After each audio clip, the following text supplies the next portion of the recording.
Bonsoir Véronique, Bonsoir Olivier, merci de m'avoir appelé je et vous ça en me prie. fait plaisir de discuter un petit moment avec vous. Voilà, parce que je vous écoute régulièrement et bon, Europe 1, je connais depuis plus de 60 ans, depuis Salut les copains. Ah oui? Ah oui? Donc j'ai 80 ans. Et vous n'avez jamais quitté Europe 1 en 60 ans? Ah non, j'ai essayé, mais non, impossible. Ah bah écoutez, merci pour votre fidélité, ma Ah chère, ouais, non, mais Véronique. j'adore tout. Je connaissais toutes les émissions, un petit peu moins maintenant, mais si, j'en connais encore beaucoup. J'écoute toujours, mais un petit peu moins. Voilà. D'accord, Mais c'est super. merci beaucoup. Où est-ce que vous habitez, Corinne?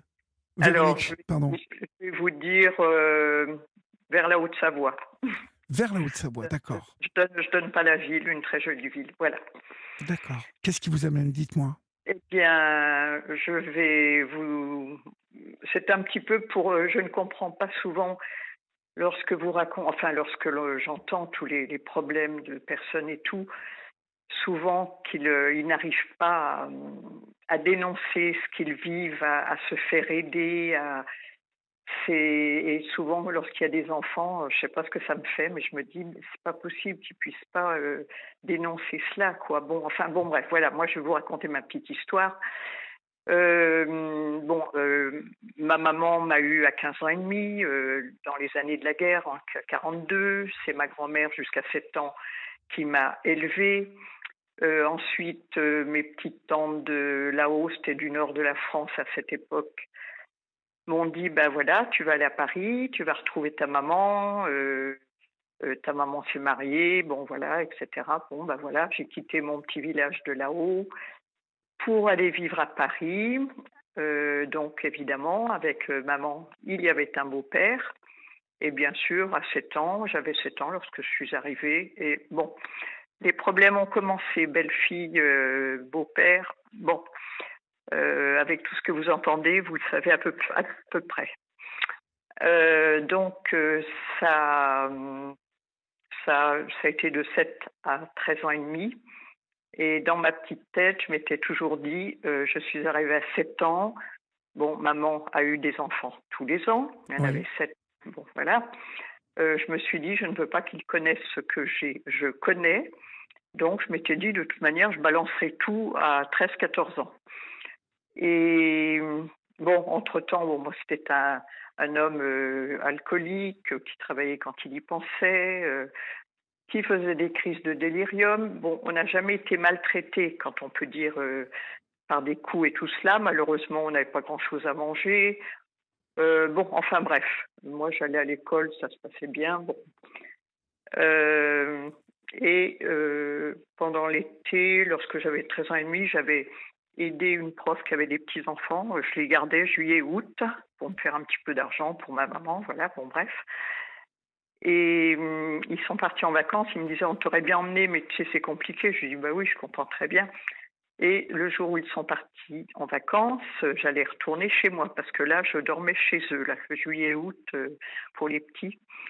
Et lorsqu'ils sont partis en vacances, ils m'ont laissé, j'ai une petite commune, pas loin de d'où j'habitais, bah, pour rejoindre, bon, enfin ma mère et le reste. Et puis, sur le quai de la gare, j'ai aperçu mon beau-père et j'ai dit: «Là, c'est pas possible», et je suis allée voir le chef de gare et je lui ai dit: Je peux pas, je peux pas. J'ai mon beau-père qui est là». Je lui ai dit ce qu'il y avait. Et ben, il s'est j'ai eu 2 assistantes sociales qui se sont occupées de moi tout de suite. Ma maman, elle a dû quitter mon beau-père, elle est allée travailler. Les 7 enfants sont allés dans une famille qui avait 7, 6, 5, 4, 3, 2. Hein.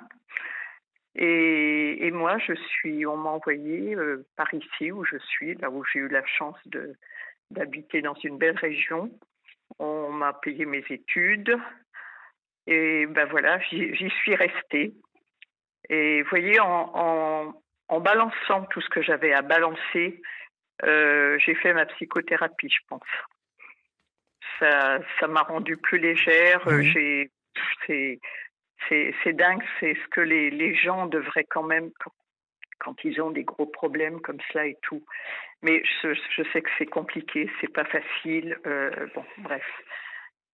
Voilà, c'est un peu ce que je voulais dire. Bon, moi, j'ai fait ma vie ici. Je me suis mariée avec une personne très bien, très droite. J'ai eu 2 enfants super qui ont maintenant 45 et 50. Bon, voilà. Oui. Hem, bon, moi, je vous donne tout ça succinctement, mais c'est lorsque j'entends des cas, souvent ça me fait mal au cœur. Je me dis: «Oh là là, là vous parlez souvent des problèmes comment?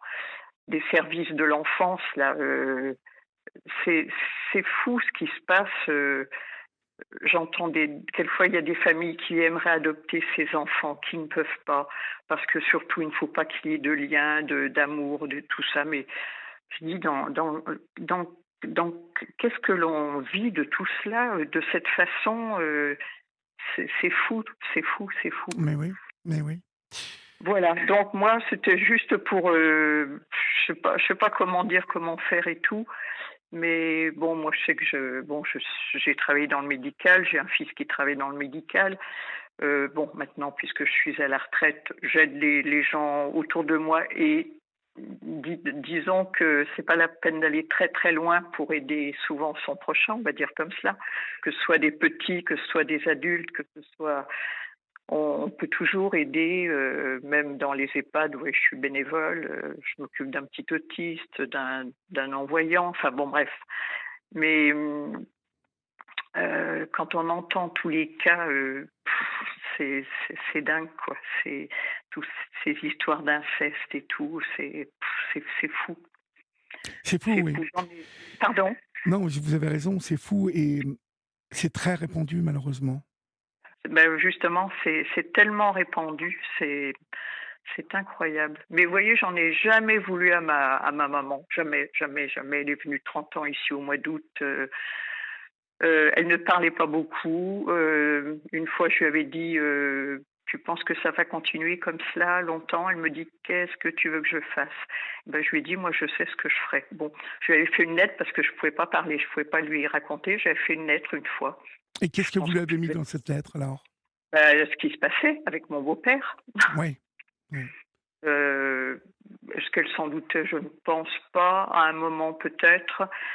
Je n Par contre, je ne l'ai jamais dit à mes frères et sœurs que l'on se fréquente, bon, ils sont en Normandie, ils sont pas très loin et oui. on se voit souvent, on n'a aucun problème, mais je ne leur ai jamais dit. J'ai juste un jour, une fois dit, à 2 personnes, enfin à une de mes sœurs et puis à mon mari quand même. Je sais pas comme ça, j'ai dit, bon, je lui ai quand même fait faire 2 ans de prison, point. Ah quand Voilà. même, quand même. Ah, je l'ai dit comme ça, mais on parlait pas, je sais plus, enfin de pourquoi j'ai dit comme cela, parce que si on devait parler de quelque chose. Et j'ai dit à une de mes sœurs, je sais pas si elle a tilté, si elle n'a pas tilté, sans doute d'autres ont dû tilter. Mais c'est vrai que c'est dur Bien à évidemment, raconter ça parce qu'on a honte, on a voilà quoi, c'est toujours la même histoire. bien évidemment que ça doit être très difficile. Et, mais donc Mais il a été condamné comment? Puisque vous l'avez dit à votre mère et votre alors mère, moi je n'ai pas su parce que je n'étais pas par là. Puis vous savez, j'étais quand même jeune, j'avais à peine 14 ans. oui, Je savais qu'il en ferait certainement parce que j'ai l'impression que les services sociaux étaient bon, ils avaient peut-être moins de cas à s'occuper, je ne sais pas, mais étaient assez efficaces. ah oui d'accord, oui, Heu heu, oui, elle a dû se séparer, de mon beau-père, hein, divorcée. Elle, et les enfants ont été mis pendant 7 ans dans une famille et puis je pense qu'elle a été aidée après par la ville où elle était, c'était en Normandie, pour, trouver un logement et pour les récupérer. Mais vous voyez, ils avaient entre 7 et 14 eux, hein. oui, oui. Mmh. Mais oui, mais bon, qu'est-ce que vous voulez? C'est Il y a des hommes comme ça qui, font ce genre de choses, Oui, c'est bon, bah, quelque après chose qui nous échappe, hein, en tout cas qui échappe à toute personne normale. Hem, oui, bon, bah, après il s'est remarié, il a refait des enfants, bon bah bref, hein. Enfin bon, ah moi bon? Carrément? ah oui, oui, bah oui, il est sorti de vous savez 2 ans, c'est vite passé. Bon, je ne demandais même pas ça, vous voyez? Bon, lui en vouloir, une fois, j'ai une de mes premières sœurs qui s'est mariée, qui était très jeune, qui avait 18, 19 ans Et maman me dit: «Tu veux venir au mariage?» Je lui dis: «Bah oui, bien sûr», mais je ne savais pas qu'il était là. Et à un moment, on était à la mairie et à une de mes sœurs, je dis: «Mais qui c'est, devant? Qui c'est?» Elle me dit: «Ben, c'est notre père». Et ben, je suis partie. J'ai dit à mon mari: «Allez, on s'en va, c'est bon». Vous voyez? Ma mère, je sais pas, bon, elle était très passive et puis je crois elle a été Elle a dû être très touchée choquée. par tous ces événements. Elle a dû être Je très pense. choquée par tout ça. Mais c'est vrai Oui, qu'aujourd'hui, il y a encore, à l'heure où on parle, beaucoup d'enfants, hein, et d'adolescents voilà. qui ont Ouais. vécu ce genre de choses et qui n'osent pas en Ah, parler. bah, oui, mais c'est dommage. Je sais bien que enfin, s'il faudrait qu'elles en parlent. Bien sûr. Parce qu'après, c'est leur vie qui est complètement fichue si elles gardent tout cela et heu, je sais pas comment faudrait-il faire pour qu'elles puissent, dire un peu tout ça parce Il que faut en parler, comme ce soir, on en parle à la radio. À ouais, force voilà. d'entendre des personnes témoigner comme vous, Mmh. ça donne de l'espoir. Ça montre que si on parle à un moment, à force de parler, on va être entendu par quelqu'un qui va réagir. Mais il ne faut C'est surtout pas rester dans le silence. Surtout pas. c'est Hein. c'est un petit peu dans ce sens que j'appelais, voilà. Parce que bon, moi tout ça, j'ai évacué. Bon, ça n'empêche que j'y pense quelquefois. Puis la vie de ma pauvre mère qu'elle a eu aussi Ah quand oui, même. mais ça a dû C'était mais bon, heu, bon après bon, je crois qu'on est très mature dans la vie. Oui, mais bon, il y en a qui ne s'en remettent pas. Hein. Mais je sais à travers, toutes les personnes que vous avez quelquefois, j'entends et j'ai même entendu il y a 3 4 jours, alors là, c'est pas dans votre émission, mais c'est une émission, c'est On de Latte Oui, qui raconte à 14 heures et là, il a raconté, je vais juste vous dire pourquoi je vous dis, heu, c'était aux États-Unis et c'est une jeune de 17 ans qui a été kidnappée, enfin tout ce qu'elle a pu être par un monsieur et une dame et un bébé pendant 7 ans, mais je ne savais pas si j'allais écouter la fin parce que vraiment c'était tellement terrible. Et cette jeune, eh ben, c'est dingue parce qu'elle aurait pu partir à un moment, à un certain moment, parce qu'elle a vraiment, bon, c'est dingue ce qu'elle a supporté et tout.